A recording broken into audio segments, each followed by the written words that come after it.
Honorable, bonsoir. Oui, bonsoir.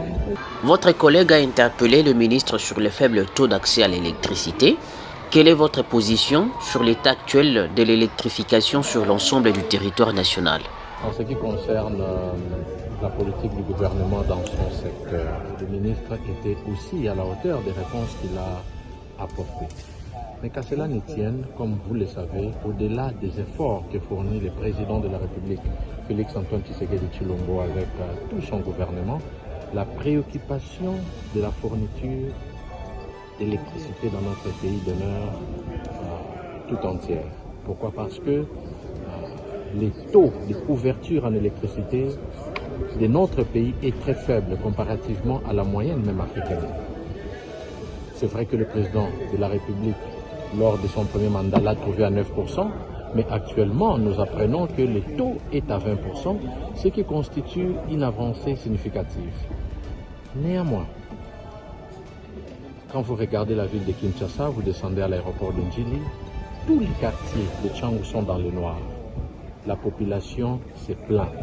C'est comme si la politique de son ministère, du ministère des Ressources hydrauliques, ne suit pas la croissance démographique, qui est d'ailleurs galopante dans notre pays, qui consiste à ce que l'on puisse doter à notre peuple de l'électricité pour lui permettre d'agir dans ces différentes préoccupations. Donc je pense, à mon humble avis, que c'est un secteur qui demande beaucoup de réformes, un secteur qui demande beaucoup d'investissements, un secteur qui demande encore beaucoup d'efforts pour permettre à ce que notre population ait de l'électricité dont elle a besoin.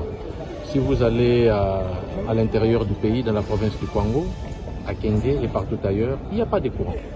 Lorsque vous allez au Sankuru, n'en parlons même pas. C'est pour dire que si Kinshasa a des difficultés et traverse des moments très difficiles en termes de couverture en électricité, a fortiori les autres provinces de la République qui plongent dans le noir, la population s'est plainte.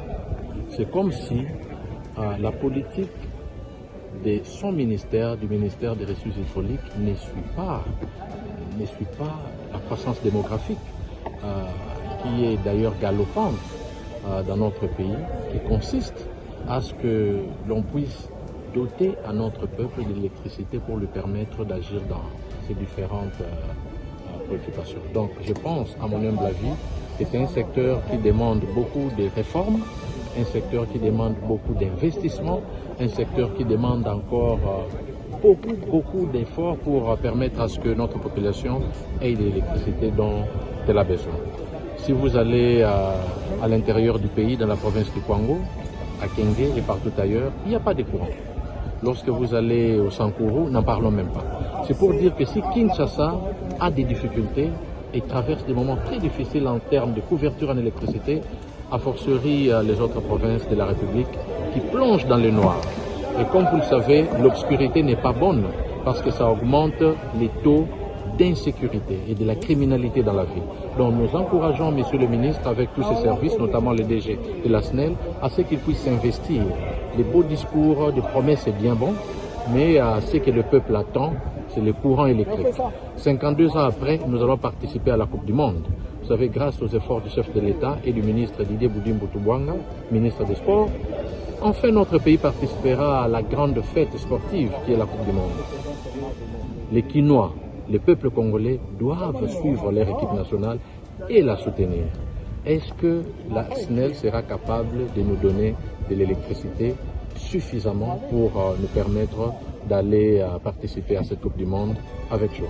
Donc je pense qu'il est très important que nous fassions, en tant qu'élus, nous faisons notre part à travers ces moyens d'information et moyens de contrôle pour que le peuple congolais puisse avoir de l'électricité et nous ne laisserons jamais le gouvernement patauger quant à ça.